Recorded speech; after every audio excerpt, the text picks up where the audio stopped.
کسی عالم نے کہہ دیا ہے تو آپ اس طرح کر کے اس کا غلط مفہوم نہ لیں. کسی قاری صاحب نے, اور قاری صاحب کو شوق کوئی نہیں ہوتا پیسے اکٹھے کرنے کا, وہ تو کمیٹی والے کہتے ہیں نہ اکٹھے کیے تو چھٹی کرا دینی ہے, اس لیے وہ اکٹھے کر لیتے ہیں بیچارے کئی دفعہ اسپیکر کھول کے.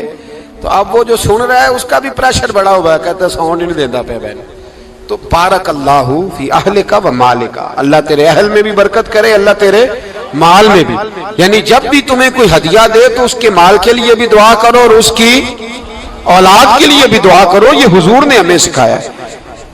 قرض ایک صحابی پہ بڑا چڑھ گیا تو حضرت عبداللہ ابن مسعود سے کہنے لگے قرضہ بڑا چڑھ گیا, فرمانے لگے تمہیں وہ دعا نہ سکھاؤں جو ہمیں نبی پاک نے سکھائی ہے. فرمایا اگر تمہارے اوپر پہاڑ کے برابر بھی قرضہ ہوگا تو اللہ تمہارے قرضے کا بندوبست فرما دے گا. پر مسئلہ یہ ہے دعائیں یاد کرنی پڑتی ہیں اور پڑھنی پڑتی ہیں. یاد کرنی پڑتی ہیں اور ہم ہیں تعویذ پہ لگے ہوئے کہ کچھ لکھ کے دے دیں تاکہ باندھ لوں. دعا سکھائی نبی پاک نے, کیا فرمایا اللہم اکفنی بحلالک عن حرامک واغننی بفضلک عمن سواک. فرمایا یہ دعا مانگا کرو, اے اللہ مجھے کفایت کرنے والا رزق عطا فرما اور مجھے حرام سے بچا, اور مجھے اپنے فضل کے ساتھ دوسروں سے بے نیاز کر دے. یعنی اس کا سادہ ترجمہ یہ ہے کہ اللہ بندوں کا محتاج نہ کر, مجھے اپنا محتاج. فرمایا یہ دعا پڑھو ادائے قرض کے لیے, ادائے قرض کے لیے یہ دعا پڑھو. اللہ تبارک و تعالی پہاڑ کے برابر بھی قرضہ ہوگا تو تمہیں اللہ اس سے نجات عطا کر دے گا. نبی پاک صلی اللہ تعالی علیہ وسلم نے ایک حدیث میں غصے کی دعا بھی بتائی ہے. ویسے میرے خیال میں لوگوں کو غصہ نہیں آتا, آج کل غصہ نہیں آتا, لوگوں میں تکبر آ گیا ہے. اپنے سے چھوٹے پہ غصہ آتا ہے, اپنے سے تگڑے پہ کیوں نہیں آتا؟ جس آدمی نے گلی پہ خیرات مانگنے والے پہ غصہ کیا وہ ایس ایچ او صاحب پہ کیوں نہیں کرتا؟ غصہ تو غصہ ہے نا, سب پہ ہونا چاہیے, لیکن بڑا سمجھدار غصہ ہے. غریب آدمی کو دیکھ کے غصہ آتا ہے, امیر آتا ہے تو غصہ نکل جاتا ہے. تو میں تو کہتا ہوں لوگوں کو غصہ, اگر تجھے غصہ آتا ہے تو مار دیوار کے ساتھ ٹکر تیرے غصے کی سمجھ آئے. یہ کس قسم کا غصہ ہے جو غریب پہ ہی ہاتھ اٹھا رہا ہے؟ تو خدا را خیال فرما. غریبوں کے حق میں بڑا غصہ, مجبوروں کے حق میں بڑا غصہ, ماتحتوں پر. اور اگر چودھری صاحب آ جائیں تو چودھری صاحب آ جائیں تو پھر بہانہ بنا لیتے ہیں, کہتے غصہ تو مجھے بڑا آیا سی, پھر میں کیا میرے گھر آیا ہے, پھر بہانہ بنا لیا. ایسے نہیں کرو. نبی پاک صلی اللہ علیہ وسلم نے دعا سکھائی بخاری میں, فرمایا جب غصہ آئے تو پڑھا کرو اعوذ باللہ من الشیطان. آتی ہے نا دعا ماشاءاللہ, اعوذ باللہ من الشیطان. جب غصہ آئے تو یہ والی دعا پڑھ لیا کرو. نبی پاک علیہ الصلوۃ والسلام نے ارشاد فرمایا کہ جب تمہارے بھائی کو چھینک آئے نا تو چھینک آنے والے کو کہنا چاہیے الحمدللہ. چھینک آئے اس نے کیا کہنا ہے؟ یاد ہو جائے گا, کیا کہنا ہے؟ الحمدللہ. اور جو سنے اس نے کہنا یرحمک اللہ. کیا کہنا ہے؟ یرحمک اللہ, اللہ تجھ پہ رحم کرے. یہ پڑھنا ہے اس نے. حضرت عبداللہ بن مبارک رحمۃ اللہ تعالی علیہ نا دریا کے کنارے کھڑے تھے,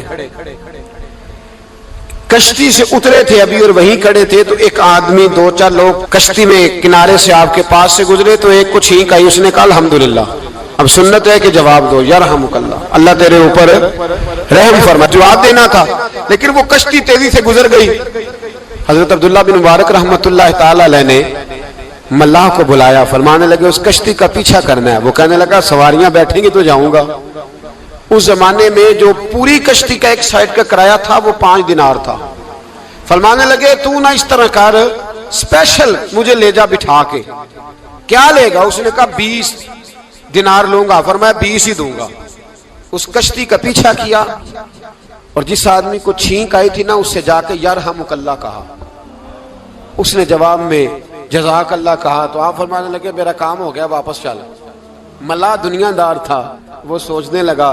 پہلے تو اس نے سوچا میرا کیا ہے, 20 دینار تو ان کے گئے ہیں. لیکن جب اترنے لگے نا تو 20 دینار دیے یا 20 درہم دیے.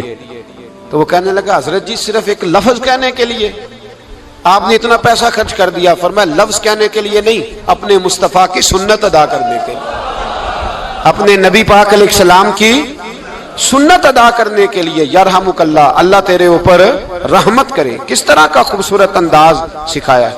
دیکھیے ایک حدیث ترمذی شریف میں نبی پاک صلی اللہ علیہ وسلم نے فرمایا کسی بیمار کو دیکھ کے یا کسی مصیبت میں مبتلا آدمی کو دیکھ کے تم یہ دعا پڑھ لو تمہیں کبھی وہ مصیبت نہیں آئے گی. کیسی خوبصورت دعا ہے. کسی مصیبت زدہ کو بیمار کو دیکھ کے پڑھو تمہیں کبھی وہ مصیبت الحمدللہ الذی عافانی مما ابتلاک بہ وفضلنی علی کثیر ممن خلق تفضیلا. اللہ تعالیٰ کا شکر ہے جس نے مجھے اس مصیبت سے عافیت دی اور اس بیچارے کو یا تجھے اللہ نے مبتلا کیا اور اللہ نے مجھے اپنی بہت ساری مخلوق پہ فضیلت دی ہے. یعنی اللہ نے مجھے بڑا اچھا رکھا ہوا ہے یار, میں تو الحمدللہ بڑا اچھا ہوں, دیکھو بیچارہ. یعنی یہ دعا بھی ہے اور اپنے اوپر شکر ادا کرنے کا ایک. اعلیٰ حضرت فاضل بریلوی رحمت اللہ تعالیٰ علیہ کو نا گلے کے اندر چھوٹی چھوٹی 2 پھنسیاں نکل آئیں, تو اس زمانے میں طاعون کا مرض پھیلا ہوا تھا. ایک بڑے قابل حکیم کو لایا گیا, انہوں نے چیک کر کے کہا آپ کو تو طاعون ہو گیا ہے. فرمانے لگے چل دوڑ جا, مجھے طاعون نہیں.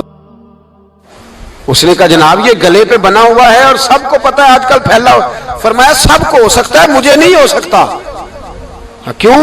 فرمانے لگے ایک بندے کو طاعون ہوا تھا تو میں نے اسے دیکھ کے وہ دعا پڑھ لی تھی جو نبی پاک نے بتائی ہے, لہذا حضور کا فرمان ہے تو مجھے ہر بیماری آ سکتی ہے پر یہ بیماری آ سکتی. وہ شخص کہنے لگا جی منہ میں بھی گلٹیاں چلی گئی, کھول نہیں رہا, کیا ہوگا؟ اعلیٰ حضرت نے کالی مرچ منگوائی, اسے پیس کے زبان کے نیچے رکھا تو ساری بیماری دور ہو گئی. فرمانے لگے بلاؤ نہ ذرا اس حکیم کو جو کہتا تھا طاعون ہو گیا ہے, وہ تو صحیح ہوتا ہی نہیں اتنی جلدی. فرمایا ہر چیز بدل سکتی ہے پر میرے نبی کا فرمان نہیں بدل سکتا, میرے رسول پاک علیہ السلام کا فرمان نہیں بدل سکتا. تو عزیز دوستو نبی پاک, اب بڑی خوبصورت بات آئی, ساری خوبصورت ہی بڑی پیاری بات آئی. دنیا میں سب سے حسین چہرہ اللہ نے اپنے رسول کو عطا فرمایا ہے. نبی پاک کا چہرہ بھی حسین ہے, مکھ چند بدر شاہ شانی ہے, متھے چمک دی لاٹ نورانی ہے, کالی زلف تے اکھ مستانی ہے, مخمور اکھی ہے مد بھری. پیارا چہرہ ہے. حضور کا جتنا چہرہ پیارا تھا اتنے ہی حضور کے اخلاق بھی بڑے پیارے تھے. لیکن میرے نبی پاک علیہ السلام جب آئینہ دیکھتے, کیا دیکھتے؟ حضور جب آئینہ دیکھتے, ہمارے نوجوان بھی سارا دن آئینے کے آگے کھڑے رہتے, کبھی بال اس طرح کے بناتے ہیں کبھی اس طرح کے. تو میرا کئی دفعہ دل کرتا ہے کہ میں ان سے کہوں کہ تو آئینے کو کہہ رہا ہے جھوٹ بول, پر وہ کیسے بولے؟ تو کہہ رہا ہے آئینے کو کہ تو کہہ سب سے پیارا تو ہی لگ رہا ہے, پر وہ کیسے بولے؟ اس نے تو سچ بتانا ہے. ان کو آئینہ جو دکھایا تو برا مان گئے. تو میرے عزیز یاد رکھیے گا نبی پاک صلی اللہ علیہ وسلم بھی آئینہ دیکھتے. آئینہ دیکھنا حضور کی سنت ہے. کوئی سنت سمجھ کے آئینہ دیکھے گا تو ایک دفعہ دیکھنے پر 100 شہیدوں کا ثواب ملے گا. لیکن نبی پاک صلی اللہ علیہ وسلم آئینہ دیکھتے کیا کہتے؟ اللہم انت حسنت خلقی فحسن خلوقی. یا اللہ, یہ دیکھیں حضور نے ہمیں سکھایا ہے, یا اللہ جس طرح تو نے میری صورت اچھی بنائی ہے میری سیرت بھی اچھی بنا دے. یہ ہمیں سکھانے کے لیے دعا. یا اللہ جس طرح صورت اچھی بنائی ہے, جس طرح تو کہتا ہے نا اس دفعہ اس وقت دیکھ لو کپڑوں پہ کوئی داغ نہیں, تو دعا کیا کر باطن کے بھی اللہ داغ دور فرما دے, یہ والا سارا معاملہ بھی ٹھیک ہو جائے. آخر کی طرف آتا ہوں. فرمایا جب کھانا کھانے لگو تو دعا مانگو, اور ایک روایت میں فرمایا یہ دعا پڑھ لو, کھانے میں زہر بھی ہوگا تو تم پہ اثر نہیں کرے گا. کھانے پہ ایسے میں بڑی تکلیف سے کہتا ہوں کہ آج بھی ہمیں کہنا پڑتا ہے کہ بہت سارے لوگ ایسے ہیں جو ابھی بھی کھانے سے پہلے بسم اللہ نہیں پڑھتے. یار بڑے افسوس کی بات نہیں, بڑے افسوس. حضور نے دعا سکھائی, میں یہ دعا پڑھو گے تو زہر بھی ہوگا تو اثر نہیں کرے گا. بسم اللہ الذی لا یضر مع اسمہ شیء فی الارض ولا فی السماء یا حی یا قیوم, جس کی برکت سے زمین و آسمان میں کوئی چیز بھی نقصان نہیں دیتی, اور اے اللہ ہمیشہ زندہ رہنے والے اور قائم رہنے والے. یہ نبی پاک اور ایک حدیث میں اور بھی دعا آئی ہے. بسم اللہ شریف تو خیر بخاری میں موجود ہے, مسلم میں موجود ہے. بسم اللہ والا بارکۃ اللہ بھی ایک حدیث میں نبی پاک صلی اللہ علیہ وسلم نے ارشاد فرمایا. اور جب کھانا کھا چکے پھر کہا دعا مانگو, الحمدللہ الذی اطعمنا وسقانا وجعلنا من المسلمین. اللہ تعالیٰ کا شکر ہے جس نے ہمیں کھلایا بھی پلایا بھی اور مسلمان بھی بنایا. حضرت مرزا مظہر جانے جانا فرماتے ہیں کہ بارش ہوئی تھی تازی تازی, دلی میں تازی تازی بارش ہوئی. ایک بابا لکڑی کے جوتے پہنے کھڑا ہوں, اللہ اللہ اللہ اسی کسے دے کچھ بھی نہیں لگ دے نہ کوئی ساڈا دردی.